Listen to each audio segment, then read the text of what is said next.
Hi, everybody. This is Drew Tomlin with the Association for Middle Level Education, and I'm joined today by Jamie Diamond. Jamie teaches 7th grade English at Prairie Middle School in Barrington, Illinois, and she also co-authored a book called Literacy Lessons for a Digital World with Meg Napick, and she's also an adjunct professor at Judson University in Elgin, Illinois, and all of that in addition to being the author of a wonderful article that you're checking out in AMLE magazine called Blogging, Writing in the Real World. And she says that blogging, of course, is a real world writing for an authentic audience. So thanks for joining us today, Jamie. You're welcome. I'm happy to be here. Awesome. We're happy to have you. Okay, so we're going to dig a little deeper into the article with some questions. And the first one is kind of a general question. Why is writing so important for learning, for young adolescents in particular? Well, I think writing at any age, of course, is important because I believe it increases our capacity to learn. Writing helps our brains to process information that we're taking in, and it allows students to communicate and to express themselves. And anyone who has worked with middle school, preteen, teenage knows that they like to express themselves. That's a very important piece to them. So I think that writing gives them that avenue to dig deeper into who they are and how they feel about topics and to explore the world they'll soon be entering as an adult. Excellent. Writing is kind of a vehicle to that next step ahead. So that's really cool. That's cool. Absolutely. So with blogging, when and how did you start blogging with your students, and what challenges did you face when you began, and how did you overcome those challenges? Okay. Well, I've been using blogging in my classroom for many years now. I was probably one of the first ones to pioneer it here at my school, but I wasn't using it in its purest form or purest sense until recently.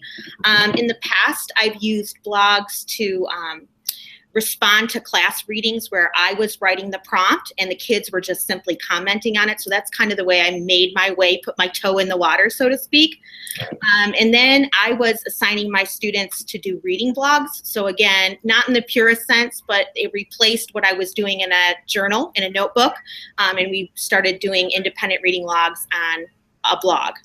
And then about 2 years ago, I think it was, I started to explore using blogging for their true intention. And by that, I mean allowing students to pick their own topics to write on, topics that were of personal interest to them, and to allow them to blog about that topic, whether they were writing informative or persuasive or descriptive, etc., just like a real blogger would do. Right. I think the challenge that I faced was really my own fear at the start, because I was allowing for so much freedom in my classroom. I was afraid of how am I going to manage that with over 100 students. And you know, teachers like to be in the driver's seat, so it meant giving up a little bit of control, but it really forced me to take on the role of facilitator. And to implement fully what a writer's workshop is supposed to look like. So I am happy to report that I found solace in using small group instruction, student-teacher conferences. There was a whole lot less class direct instruction, and teaching became much more differentiated, more student-centered. I was still in control of where the car was going, but my students were giving me the directions to where they wanted and needed to go. A very apt metaphor. That's perfectly put. Did you find that student engagement and student confidence in their writing grew through blogging, or what did you see in your students as you continued through this process? Well, I do exit interviews with my students at the end of the year. Cool. And I had a girl who was actually, I would have defined her as a struggling writer, and she defined herself in the exit interview as a non-writer. Wow. She had created a DIY blog, which was very cool. She made every single craft and would bring them to class. Wow. And she really, and her mom at conferences, she shared with me too, she really, through blogging, started to see herself as a successful writer and realized she could do it, that writing wasn't as hard as she had initially thought it was. So it kind of unlocked it for her.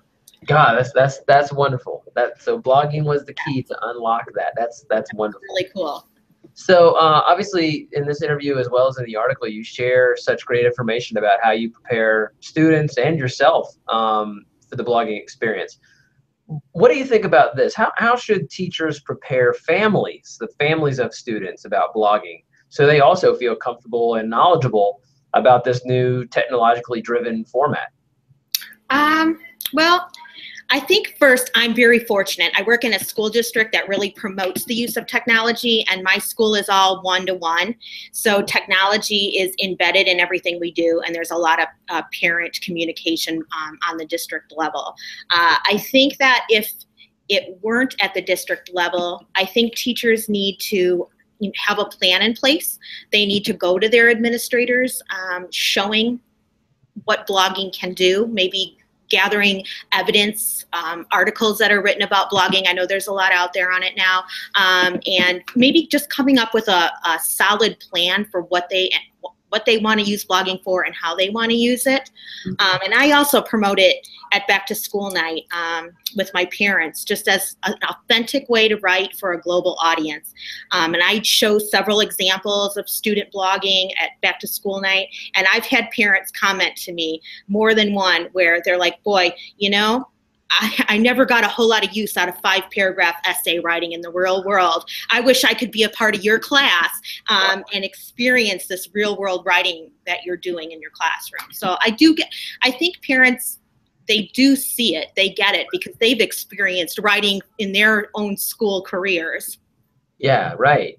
And one of the terms that you just used that just resonated with me in particular was preparing them for a global audience. You know, the writing is preparing them more than just communicating within the four walls of your classroom, but beyond that. And so that's really an empowering way to write too. So, and you mentioned administrators, so which takes me really to my next question.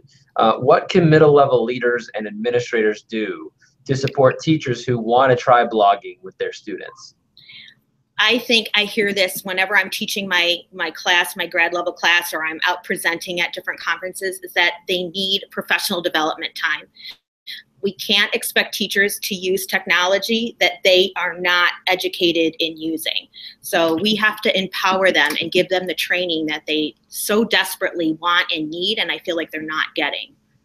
Right. Yeah. So administrators can listen to what their needs are and then give them that time and support to be technologically savvy with blogging. Excellent. Excellent. So listen up, administrators. That's what they need.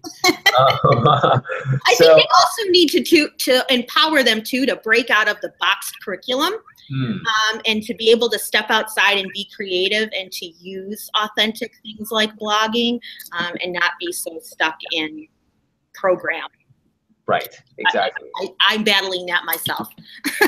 Yeah, I mean, it's always a delicate dance of being innovative and then also trying to, you know, get what your kids need according to the resources that you have. So there has to be a creative allowance in there.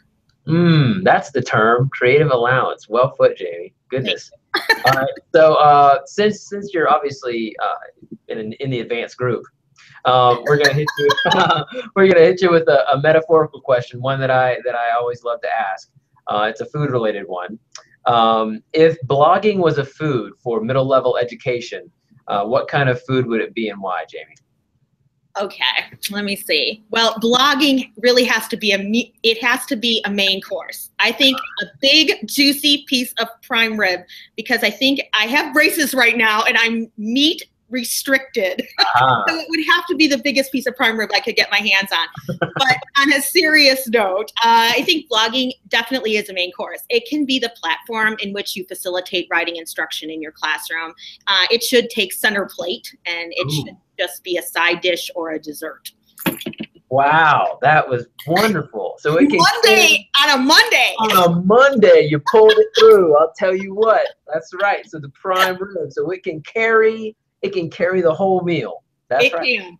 And it's got to be juicy too. It can't be overcooked and dry and you know, not tasty. Just right, that perfect like medium rare. That's right. Exactly right. Well, gosh, well done, Jamie. You are definitely a diamond and not in the rough. Oh, well, thank you very much. How many times have you heard that, right? Well, Jamie, thanks so much for writing the article and shining a light on the importance of blogging in the middle grades. And I'm sure the young adolescents in your classroom are fortunate to have you and your innovative ways in their learning lives. So thank you so much. I appreciate the time that you've given me. Thank you so much for the opportunity to write the article too. Oh gosh, thank you. And thank you, AMLE Magazine readers, for checking out this wonderful article and checking out this Google Hangout with Jamie Diamond here at AMLE, where we help you reach every student, grow professionally, and create great schools. All right, thanks again, Jamie. All right, bye-bye. Bye.